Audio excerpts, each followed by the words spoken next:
Euroopa Parlamendi saadikud paraku ei saa Venemaal režiimi muuta, aga mida te saate teha, on muuta Euroopa rohepoliitikat või täpsemalt seda siis praegusele ajale kohandada.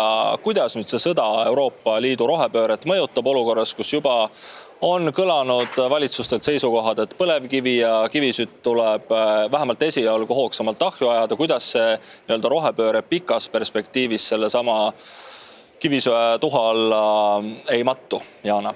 No see on ju ilmne, et need kaks eesmärki on vastuolus üksteisega. Siin just räägiti sellest, et Poola loobub gaasist. Väga tore ja vaatab jälle oma kivisööle otsa, on ju.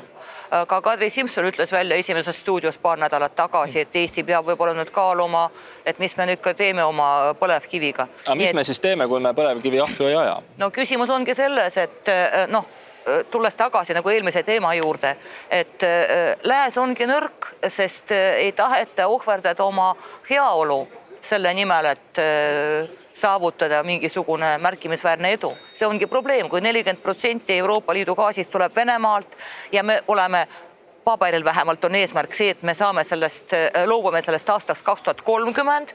No vaevalt see Ukraina nii kaua nagu vastu peab, see on ju selge.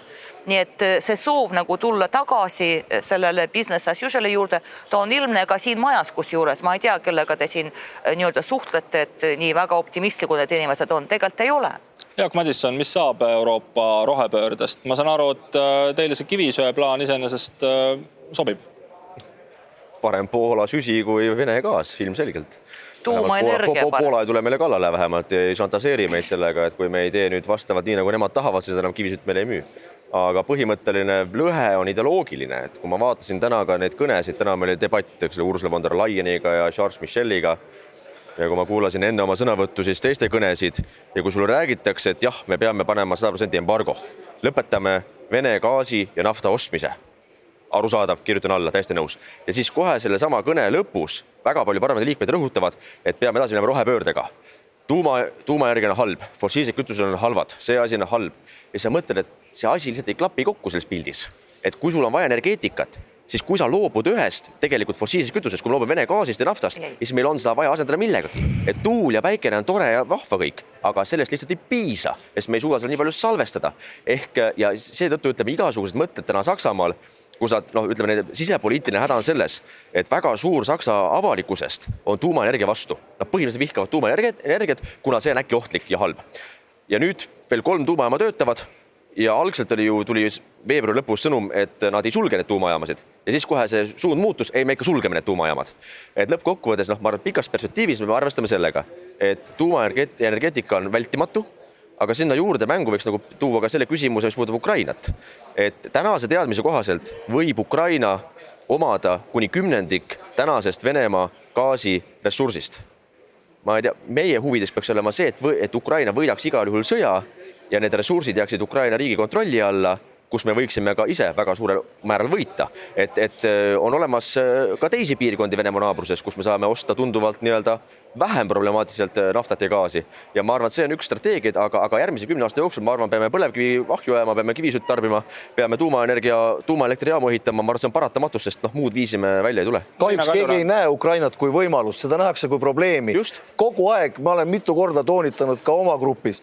Ukraina on ka võimalus. Ukraina on suurim põllumajandustootja, Ukraina on suurim metallitootja.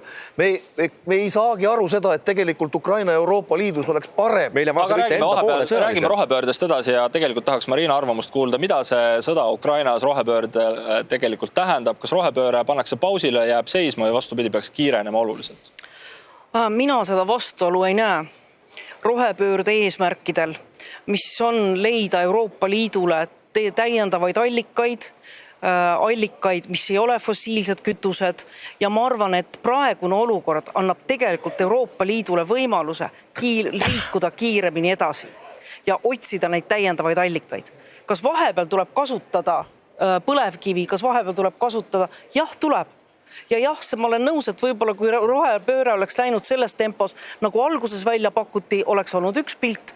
Praegu, kui rohepöördega edasi minna kiiremas tempos, siis jah, vaheetapina tulebki kasutada fossiilseid kütuseid, aga lõpuks jõuab Euroopa Liit sinna, millest on räägitud aastaid ja pole tehtud, et ei sõltuta ühest riigist, ei sõltuta 2-3 riigist, vaid tõesti vaadatakse energiakandjaid palju laiemalt. Mis mulle selles osas võib-olla muret teeb, on see, et me ei hakkaks nüüd ostma Venemaa asemel Aserbaidžaanilt, et vaatame natuke, keda me endale partneriteks valime. Andrus Ansip.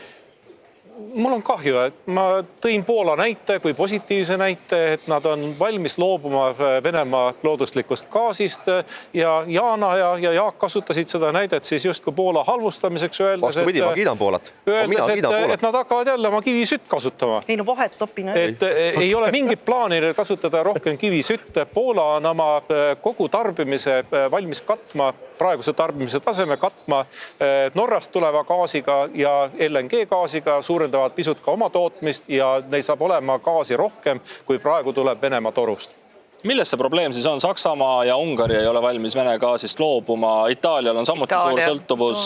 Urmas, kes ära rääkida tuleks piltlikult öeldes homseks, et see Euroopa Liidu tippkohtumine ei lõppeks häbiväärse mitte midagi ütleva järeldusega? Väga praktiline oleks rääkida ära Saksamaa, ma arvan, et sellest piisaks. Et kui Saksamaa muudab oma positsiooni, siis need ülejäänud, kes on täna ka pigem negatiivsed, nad ei üksi, näiteks Ungari ei jää kindlasti, ma arvan, sinna seda asja blokeerima, nii et Saksamaa on see võtmeriik. Aga mis üldse seda rohepööret ja kogu energiapilti puudutab, siis selles mõttes tänas olukorras ongi väga kurb kuulda, et paljud jutud on samad, mis ma mäletan räägiti 10-15 aastat tagasi. Alates sellest, et Euroopa Liidu riigid peaksid seesmiselt olema omavahel ühendatud nende samade gaasitorudega. Sama kurikuulus ühendus, mida ei ole Prantsusmaa ja Hispaania vahel, et Põhja-Aafrikast, eks ole, saaks tulla gaas Euroopa turule ja kõik muud ühendused otsa. Et ei ole kahjuks suudetud õppida, aga sellest, kui siin olid ju mõned talved tagasi, kui Venemaa ka keeras gaasi kinni ja siin osa lõunapoolsed Ida-Euroopa riike külmetasid ja põhjus oligi see, et Euroopas oli gaasi tegelikult teha tuleks. Ühendused lõpuks hakata tegema reaalselt, konkreetselt neid ühendusi, millest on 15 aastat räägitud. Teiseks, ma olen nõus, tuumaenergeetika tuleks väga, kuigi see on ka pikk investeering ajaliselt. 30 aasta pärast. Sellega tuleb hakata pihtast, muidu jälle 10 ja 20 aasta pärast on ju sama seis. Alternatiivsed need samad gaasiressursid üle kogu maailma, siin Katariga, eks ole, osad riigid tõsiselt ajavad asja, aga neid riike on veel. Norra probleem on see, et Norra ütleb, et tegelikult tema mahud täna on ammendatud. Et selles mõttes, et loota, et Norra asendab näiteks Vene gaasi olulisel määral Euroopas tervikuna, on see pole realistlik, sest seal lihtsalt ei ole nii palju mahtu. Nii et tegelikult kõigi nende asjadega tuleb paralleelselt ja süsteemselt tegelda lõpuks. Ma loodan, et pärast seda suurt ehmatust siiski mingid asjad hakkavad liikuma, nii nagu elu on näidanud, varem on ka vaja olnud ehmatusi, et midagi liiguks. Ja kui siin jääb neid tühimikke, siis midagi tõepoolest ei ole teha. Tuleb ajutiselt kasutada seda ressurssi, mis on. See on mikser, kas eurooplased peaksid olema lihtsalt valmis selleks, et meil läheb nüüd paar kraadi toatemperatuur jahedamaks ja kas selleks ka päriselt valmis ollakse? Ma arvan, et ei olda valmis, aga peame olema valmis. Et sõja ajal pannakse väga paljud asjad pausile. Et väga paljud ilusad plaanid, mis olid tehtud, pannakse pausile sellepärast, et on sõda, mis tuleb võita. Ja siis saab minna jälle eluga edasi, nii et kõigil saab parem. Ja tegelikult ma arvan, et me ei pea ka neid naftat ja gaasi ilmtingimata siduma kohe kimpu. Et nagu ma ütlen, Venemaa ei saa keerata gaasikraane lihtsalt kiusu pärast, sest tal on seda gaasi vaja müüa ja tal on seda raha vaja saada. Kui me saaksime näiteks seal tippkohtumiselt kätte totaalse keelu Venemaa nafta impordiks, oleks juba väga suur samm tehtud. Muidugi Venemaa gaas ei ole mingisugune roheline kütus. Venemaa gaasi see keskkondlik jalajälg on väga suur. Ta lihtsalt võib-olla siis, kui meie oma põlema keerame, see ökoloogiline katastroof ei juhtu seal põleti juures, vaid ta juhtub kusagil seal, kus seda maast välja võetakse, seal kusagil Venemaa sügavuses. Aga ja tõsi on see, et ega Venemaa gaasi ei ole võimalik täielikult kompenseerida Norra gaasiga. Kindlasti on veel mingid kasutamata potentsiaali Põhja-Ameerikast LNG või importimisel. Loomulikult me peame isegi lühikeses perspektiivis selleks, et see sõda võita, olema valmis mitte ainult oma enda fossiile põletama, vaid ka vaatama Saudi Araabia või Katari poole. Aga ma arvan, et pikas plaanis me ei taha ka sõltuda ju Saudi Araabia kroonprintsist oma energiavajadust rahuldada. Nii et selles mõttes on rohepöörde eesmärgid strateegilises plaanis täiesti kooskõlas